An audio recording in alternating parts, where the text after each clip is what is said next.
Hello board gamers, and this is my Elder Scrolls Betrayal the Second Era review. And I have only been playing this game as a solo, so it's basically a solo review. But I'm playing, as you can see, two-handed solo, so it's basically a two-player game. I'm gonna be totally honest. This review is going to be very positive review. And if you want to see a more negative review, you can check that one other YouTube channel review where they gave this game like 4 and 6 out of 10. So that's going to be a more negative video. I have to wonder, did they play the same game as I did? Maybe they played the wrong Elder Scrolls game, or maybe they just had hard time to digest the rules, or maybe they just don't like board games in general. I don't know what's the reason. But in my opinion, this game is a masterpiece. It's along the games like Mage Knight. I'm of course huge Voidfall fan. It's along with those two titans, I would say. So I know many people like the Mage Knight. It's an old game, has hold the respect until this day, and it's going to hold, I think, because it's a true masterpiece. And this game is along with Mage Knight, and I would say this is even a better. Of course, they are different games, but yeah, some similarities still. So I'm going to reference Too Many Bones for several times because it's from the same company, Chip Theory Games, that made this game, and they are quite similar. If you have played Too Many Bones, you are familiar with the chips. These represent the health bar of the units, and of course we have a lot of these different units, if the camera will focus, that are these chips, and they tell all the stats that the unit have, like HP, attack, defense, etc. So the mechanics are the same, the components are kind of the same. I mean same quality, not the same enemies or anything like that, but they took all that I like in Too Many Bones and they just improved all the areas. And I mean they improved all the areas. So in Too Many Bones you don't have a map where you actually move, and in this game you have several of these maps where your party will move, and you can decide where you go, and all the areas are different. You have combat, you have towns, neutral encounters, and you have a lot of these maps. I believe there is like 6 or 8 total of these maps, and the expansion adds even more. And on top of that, you also have different cards that you will shuffle in to your adventure deck. Yeah, we can easily see from here there are 1, 2, 3, 4, 5 different maps plus the expansion, that's 6 total. So when you play, let's say you play Morrowind or you play Skyrim or Black Marsh, you take this deck of cards and you just select the cards that are representing the area you are going to play. For example, this is Black Marsh, and you are going to shuffle those cards into this huge tray that will then indicate the gameplay. When you go to the combat area, you draw a combat card, and peaceful encounter, you draw a peaceful card. So all of these 6 maps are going to have a different deck of cards.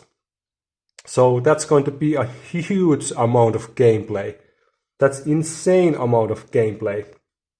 And I have been playing this game for, I don't know, 60, 70 hours or something like that. I felt like I can do the review with just 50 hours or so, because I still haven't seen all the stuff the game has to offer.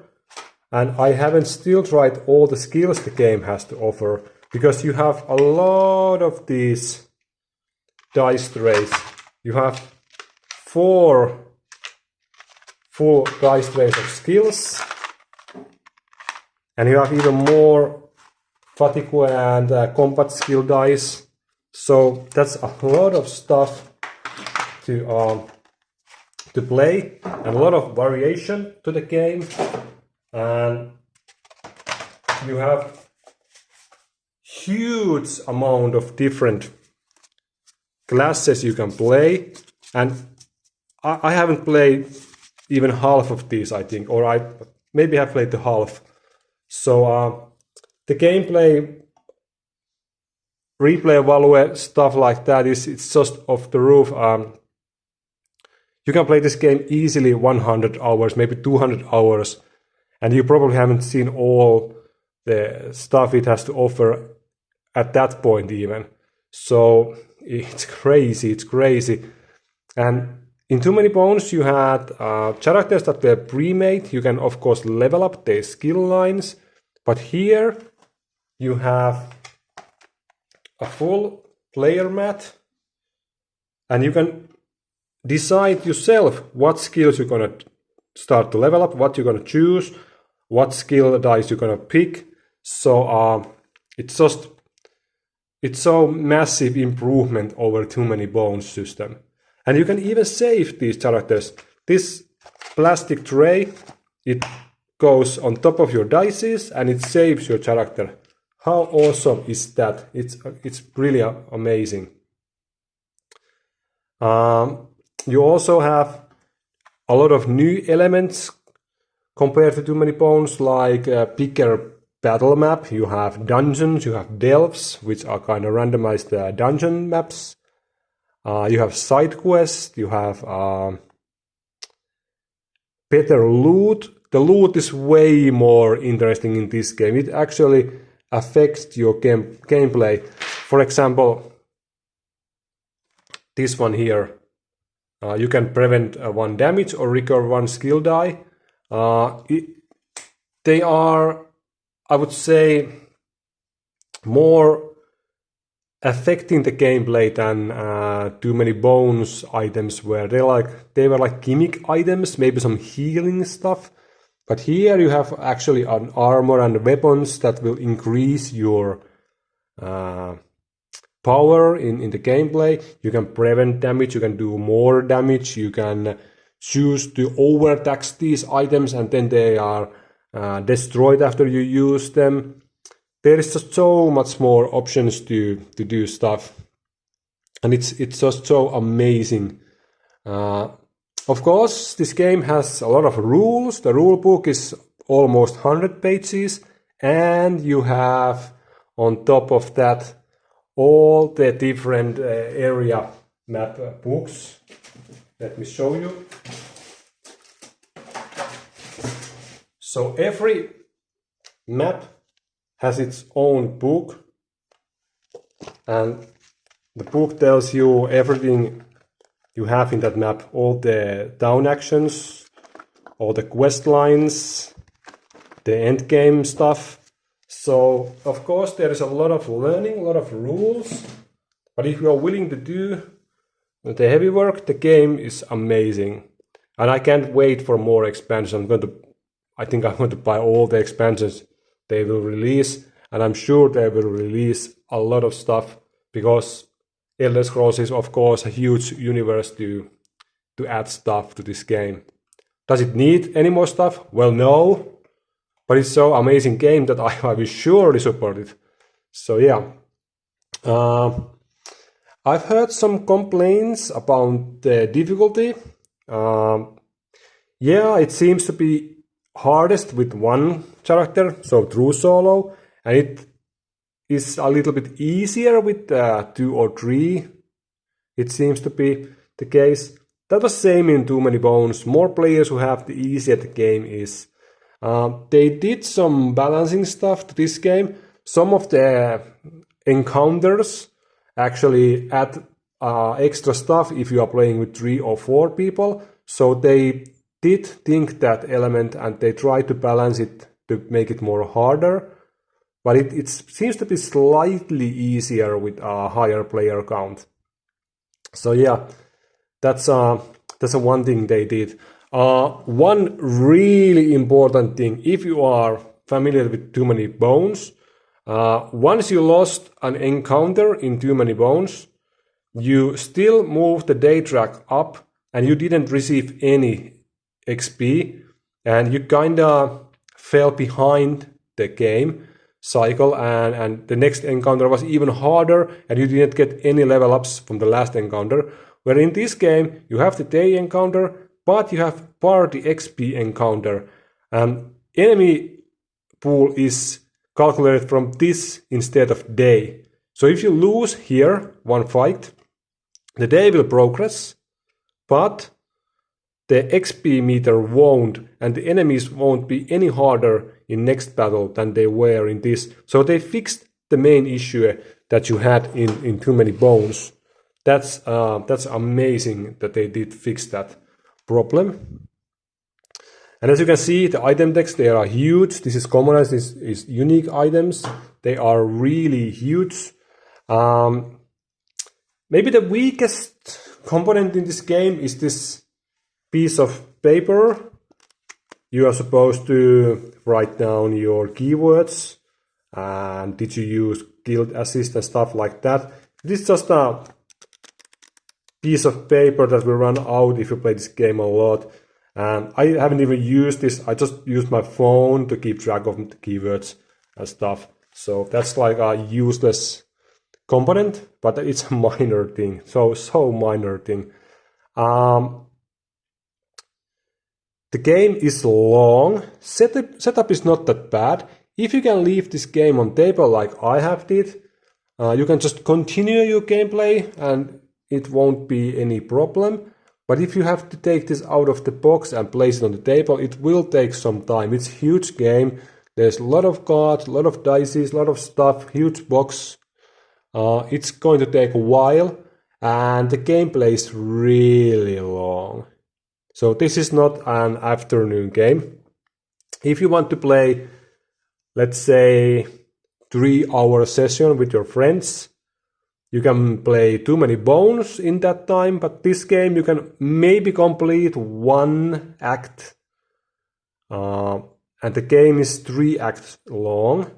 So they call them sessions, but you can call them acts or whatever. But it's 3 sessions long.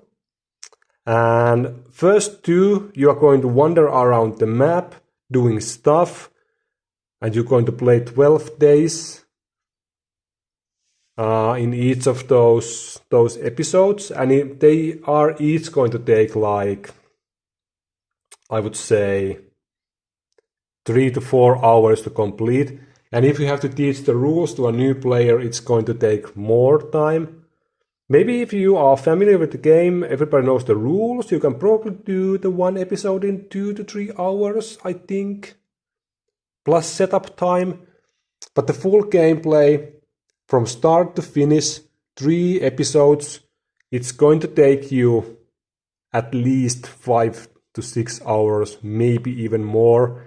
And my gameplay has been slower than 5 to 6 hours each session, because there's just so many rules you have to check from the rule book, and even the enemy abilities. You have this huge reference sheet that tells all the abilities the enemies have, and you have to read your skill dice, stuff like that. You have these sheets for all the skill dice, skill lines. So it will easily take, I would say, the 6 hour. You have to be kind of fast to even do it in that time. So this is a long game. This is dedicated to a player's game. This is probably good for the solo players who can leave the game on table. That's not an issue then if the gameplay is long, but it's totally worth it. But yeah, it's not an easy game to play with friends who you have to teach the rules and stuff like that. So if you own Too Many Bones and you are wondering, do I need these both? That could be the main reason to keep both. Keep Too Many Bones to play with your friends who are new to the game, and keep this for the hardcore group or yourself to play the solo. So those are the key differences between these 2 games. I think I'm going to make a separate video that I will talk more about the differences between these two games. But yeah, that's just my point of view to these two games. But yeah, as you can see, I love the game. It could be best board game I've ever played. It's so much fun, and even if it's pretty pricey, it's totally worth all the price the game has, and you get so much gameplay out of this game that I would say that if you buy some board game with 80 euros and you play it for let's say 8 hours, and this cost over 200 euros, but hey, you are going to play this for a million hours. Not that much, but you get the point. You can easily play this game for up to 1 to 200 hours, and you're probably still going to revisit the game for some while, because the gameplay is just so rich, and there's just so much stuff to see, stuff to test. You can play kind of funky builds if you want to increase the difficulty, and yeah, there is just so much stuff to do in this game, so it's totally worth all the money that it's going to cost you. But yeah, it's an expensive game for sure. So I could talk about this game for whole day, but I think I'm going to cut it short at this point. If you have anything you want to ask, please leave a comment. I will gladly answer to all your questions. And please tell me your opinion about the game. Do you like it? Is it a masterpiece for you? Is it better than probably Mage Knight? Do you like this more than Too Many Bones? Which one you prefer? Etc. Yeah, it's amazing game. Quality is 5 out of 5. I have no complaints. Maybe I would say this is not a complaint, but I want more, because there is limited amount of these damage dealing skill lines. You have like bow, destruction stuff, you have two-handed, you have one-handed shield, but that's a one thing they could add with expansions. I would like to see something like double field some item, or some dagger or crossbow, maybe another spell staff. Well, you know, all the different things you can do in any fantasy role-playing game. Just add more damage dealing skill lines, and skill lines in general. They have a lot at the moment, but hey, more variety is even better, right? So I want more of those, and more classes, and more items, and yeah, I'm sure they are going to make more expansions, and they're going to add, I'm sure, those elements. Maybe even more enemies, to have more variation. Currently, there is only 4 unique enemies to each map, and that could be even bigger pool, I would say.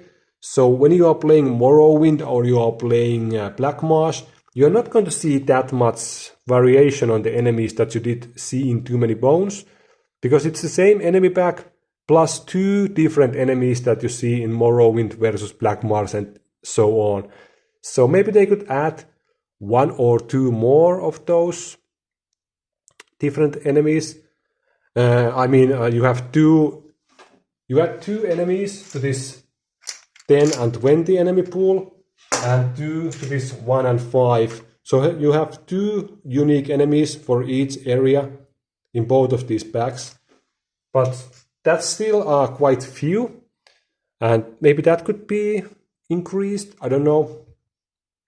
But that's one aspect they could maybe think about to add in this game in some expansions.